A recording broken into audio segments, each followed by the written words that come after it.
महाराज जी, क्या हम अशुद्धि अवस्था में राधा कृपा कटाक्ष स्तोत्र का फोटो कॉपी करवा के पढ़ सकते हैं या नहीं? उसे याद हो गया हो तो आप चिंतन ऐसे कर सकते हैं, वगैरह ग्रंथ लेकर पढ़ना निषेध है। तो 3 दिन अपवित्र दशा में भगवत चिंतन कर सकती है। जो पाठ याद है उसको सुमिरन कर सकती है। माला लेना, ठाकुर सेवा करना, रसोई बनाना, ग्रंथ पढ़ना, ये गृहस्थ धर्म में जो माता बहनें 3 दिन अपवित्र रहती हैं, नहीं करना चाहिए। ऐसी शास्त्र मर्यादा है। फिर जैसा ठाकुर जी प्रेरित करें, शास्त्र मर्यादा है, ऐसा नहीं करना चाहिए। महाराज जी, जब हम अशुद्ध हैं और भगवान इतने शुद्ध हैं, उनको कोई चीज अशुद्ध नहीं कर सकती, तो फिर हमारी आप अपने आपे को भूल जाओ फिर कैसे? खास, हाँ बस यही तो बात है। इसीलिए तो कह रहे हैं नियम से चलोगी तो भूल जाओगी। नियम से चलोगी, बनाई हुई मर्यादा से चलोगी तो शरीर भान भूल जाओगी। और नियम अगर विपरीत दशा में चला गया तो शरीर भाव पुष्ट होता चला जाएगा। ये खास बात है। आप एक पत्नी व्रत ले, आप धर्म से चले तो आपको वैराग्य हो जाएगा, आपकी वासना नष्ट हो जाएगी। दवा अगर नियम से खाओगे ना, रोग नष्ट हो जाएगा। और आप व्यभिचार करें, चाहे जितना करते चले जाए, आपकी वासना बढ़ती चली जाएगी, आपकी गंदगी बढ़ती चली जाएगी। ये नियम है वही चेष्टा। लेकिन एक पत्नी व्रत ले, धर्म पूर्वक चले तो आपको वैराग्य हो जाएगा। कितने ऐसे गृहस्थ हैं जो वैरागी हैं, पति पत्नी दोनों घर में रहते हुए भी ब्रह्मचर्य हैं। और कितने ऐसे कि देखो, बोले कितने साल, बोले 90 साल के। तो बोले क्या पूरा जीवन हो गया, खाक बटोरते हैं कहाँ, वहीं के वहीं खड़े। सब सुलझने की बात है। तो इसलिए हम पहले शास्त्र आज्ञा पालन करें। तो परम पवित्र प्रभु हैं और हम उनके परम पवित्र अंश हैं, ये बात समझ में आ जाएगी। और जो शरीर अपवित्र है उससे हमारा राग खत्म हो जाएगा। अभी शरीर अपवित्र है, शरीर अपवित्र है तो हमारा भाव भी अपवित्र है, क्योंकि हम शरीर से युक्त हैं। आप कभी ये मानती हो कि मेरा शरीर अपवित्र हुआ? मैं नहीं। उस समय यही रहता है कि मैं अपवित्र हूं, रहता है ना। मैं जैसे हम शौचालय से निकले तो हम ये नहीं मानेंगे कि मैं आत्मस्वरूप हूं, मेरा शरीर अपवित्र है लेकिन मैं पवित्र हूं। अगर शरीर का स्मरण आ रहा है तो अभी आप शरीर भाव में हैं। और जिन महापुरुषों को छूट गए पड़े रहते हैं अवधूत स्थिति में, भगवान उनके साथ खेलते रहते हैं।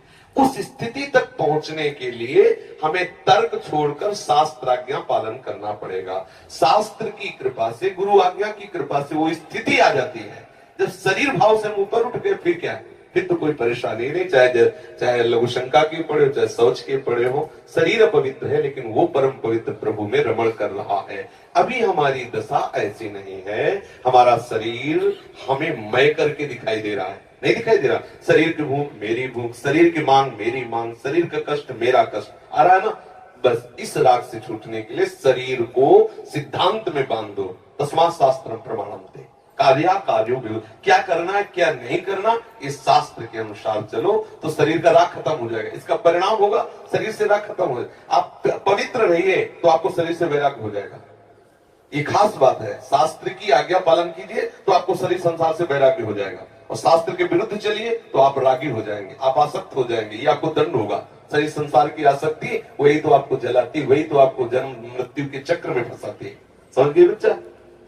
जब हम भगवान के लिए प्रसाद नहीं बना सकते, उनको भोग नहीं पवा सकते बच्चा, इसीलिए इस शरीर से घृणा करनी है। धिक्कार है ऐसे शरीर को जो प्रिया प्रीतम से बिलक करता है, तभी तो शरीर से राग खत्म होगा। ये अपवित्र शरीर जो हमें प्रभु के सेवा से छुटवा दे, ऐसे शरीर से क्या राग करना। धीरे धीरे शरीर के प्रति हे भाव हो जाए। जन्म मृत्यु जरा व्याधि दुख दोषानुदर्शनम, भगवान ने गीता जी में कहा।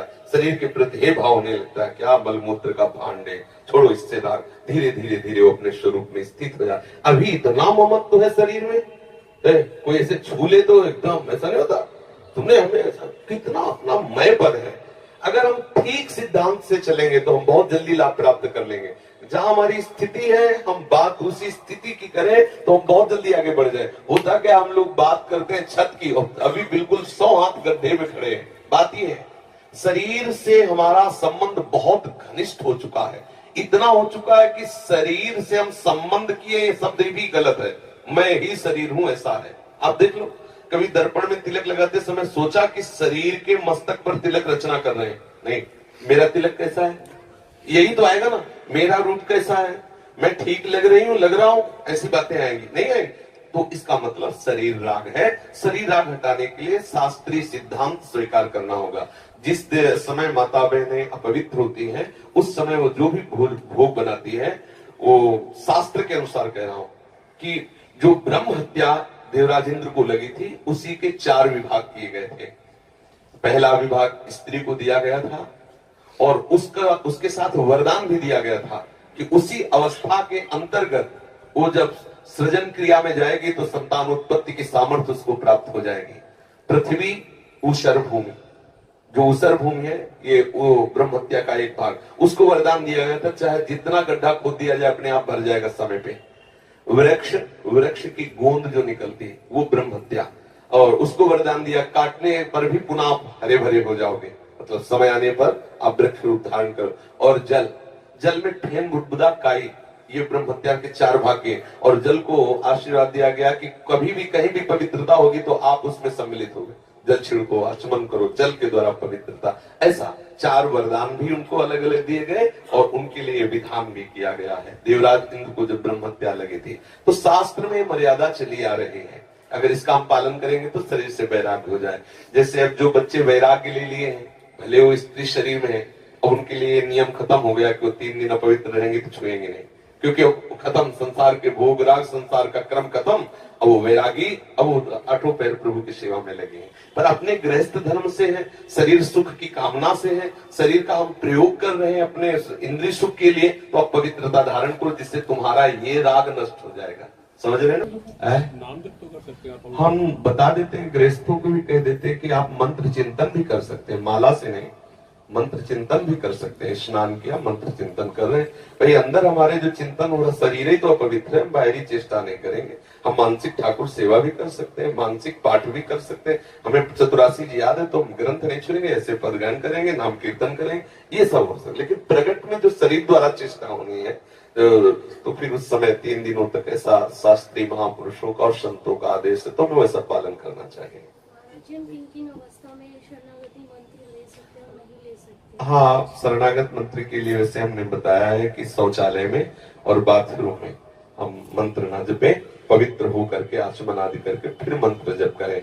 और जैसे हम अपवित्र दशा में जैसे ट्रेन आदि में यात्रा करते हैं, सोच गए उन्हीं कपड़ों से, उन्हीं पास फिर नाम जप करें, मंत्र जप न करें। मंत्र में थोड़ी पवित्रता की आवश्यकता है, नाम जप करें, जब हम पवित्र हो तब मंत्र जप करें। और अगर आप पवित्र हैं तो हर समय फिर जप सकते हैं, केवल शौचालय और लघु शंका छोड़कर। दिनचर्या में अपने जैसे रसोई पकाते हुए घर के काम, बिल्कुल मंत्र जप सकते हैं। मानसिक हाँ, चलते फिरते, बिल्कुल कर सकते हैं, बिल्कुल कर सकते हैं, उत्तम बात है।